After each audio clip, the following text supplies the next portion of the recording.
Welcome to Live Well with Kidney Failure, brought to you by the National Kidney Foundation. In this video, you'll learn about kidney transplantation.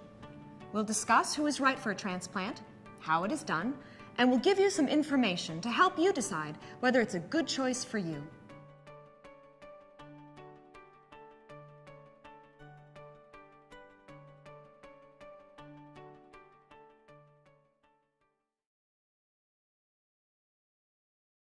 Even if you are already on dialysis, it may be possible for you to have a kidney transplant. You and your healthcare team should work together to find the best treatment type for you, one that works with your lifestyle, general health, and personal preferences. So what is a kidney transplant? A kidney transplant is an operation that places a healthy kidney inside your body. The kidney may come from someone who has died, or it can come from a living person, like a close relative, spouse, friend, or even a stranger. A healthy person who donates a kidney can live a normal life with the one remaining kidney. But it is major surgery with some risks, and recovery time can take a few months or longer.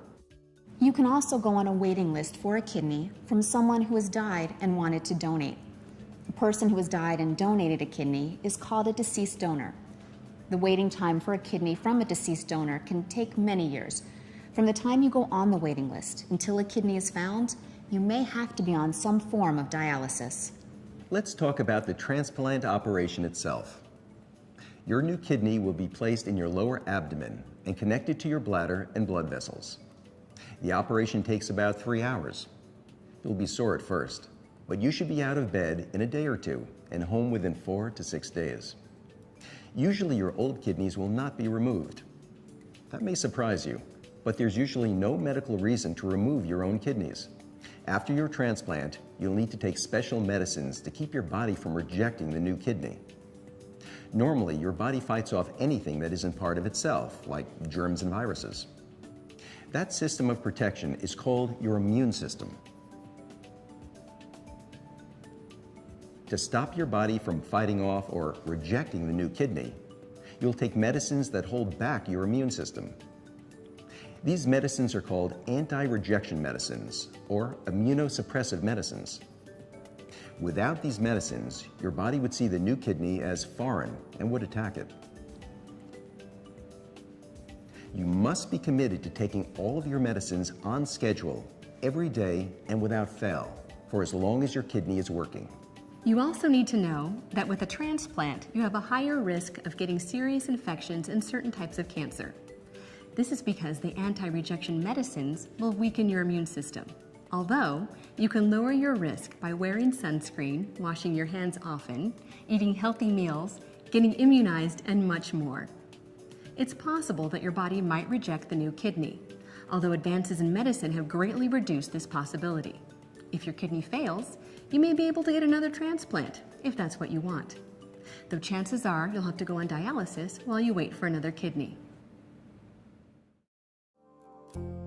I was known as a kid who would go to the gym every day. I was one of the top athletes. Very in shape, compared to most people. All of a sudden, getting headaches, like dizzy spells. And I went to the emergency room and got checked out, did blood work. And the guy comes to me, he's like, you have end-stage renal failure.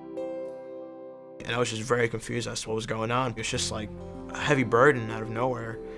At first, it was a very stressful, confusing time. But then, we kind of figured out, all right, this problem still exists. We can't avoid it by being upset. The original plan was to put me on a list for a kidney transplant. My brother actually is like, you know what? He's suffering for too long. I'm gonna step up. Everything went great. There's no issues at all. I felt like a new guy. I felt, better than ever.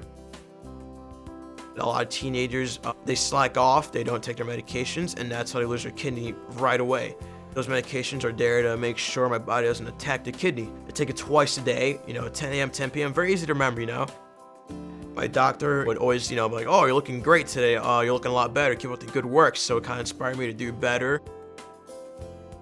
I talked to my social worker a lot, and we would just talk about, how's your medications doing, how you're keeping up with those, how's life, how are your friends, and she'll make me feel, that there's someone else out there that can relate to me, and she'll make sure I'm just completely fine, emotionally, physically, and that to ensure that I can keep going. very supportive team, and every day, you know, they're always excited to see me, or they would give me another word of advice. They actually became like family, you know. As soon as my doctor gave the okay, went straight to the gym, started working out a lot. In judo, there's no striking, no punches, no kicks, so it's a better alternative, like to other sports. Good. I can purchase an abdomen guard. That way I can protect the whole area. That way, you know, if I fall or anything, it'll absorb the shock. It's a big deal, you know, it's a transplant, you know, it's like that organ becomes gold to you. It's like you have to protect it, you have to watch over it. If you bring happiness, you'll attract happiness to yourself. So if you start to feel sorry for yourself and you start to get upset, your life stops, you're gonna dig yourself in a hole, you're gonna fall into depression. So as long as you continue to look upright, you know, look at the great side of things, everything will be great for you. It is important for you to understand that transplantation is not a cure for kidney disease, and it's more than just a surgical procedure.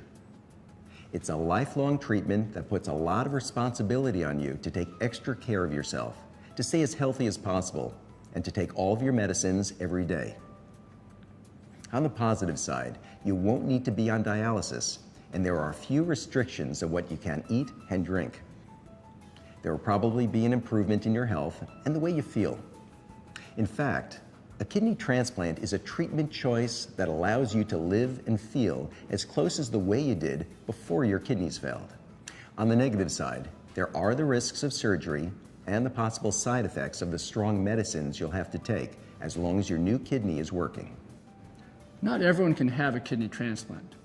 You have to be healthy enough to safely have the operation. There are some people who, because of other medical conditions, should not take the medicines needed after transplant. So, how do you know if you can get a transplant? The first step is asking your kidney doctor about an evaluation. If you are a candidate, you will be referred to a transplant center where you will be evaluated to see if a kidney transplant is right for you. You'll meet with a number of medical professionals who will perform a series of tests to learn about your overall health.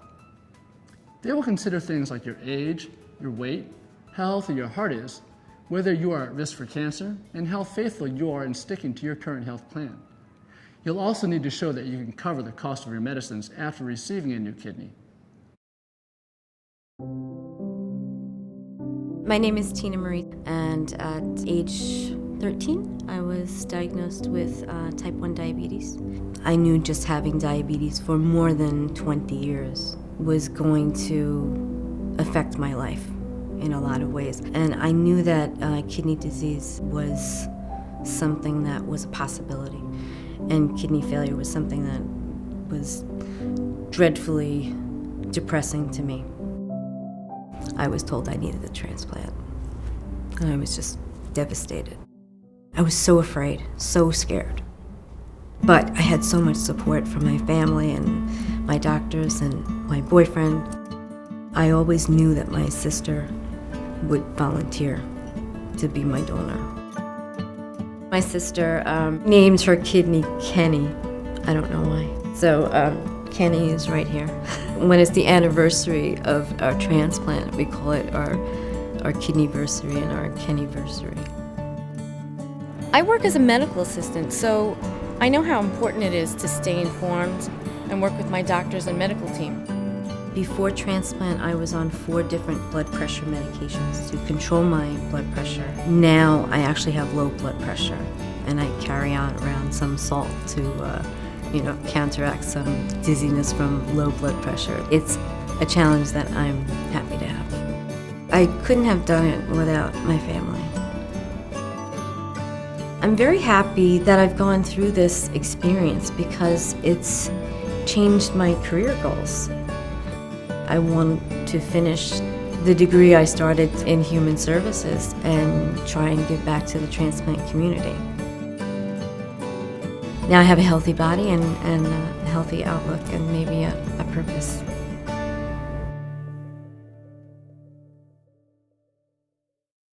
Okay, let's review what we've discussed. Transplantation is the treatment choice that allows you to feel as close as possible to the way you did before you had kidney disease. The first step in getting your transplant is to ask your kidney doctor for an evaluation. You'll have to take anti-rejection medicines, and these may give you some serious side effects. Donated kidneys can come from living donors and from people who have died. A kidney transplant is not right for everyone. Factors such as your age, your weight, and your overall health will help you and your healthcare team decide if this is a good option for you. Okay, we've discussed some of the basics about kidney transplants, but you may have questions. To learn more, please read the companion booklet to this video. You can also ask your healthcare team or contact the National Kidney Foundation at 1-855-NKF-CARES or www.kidney.org.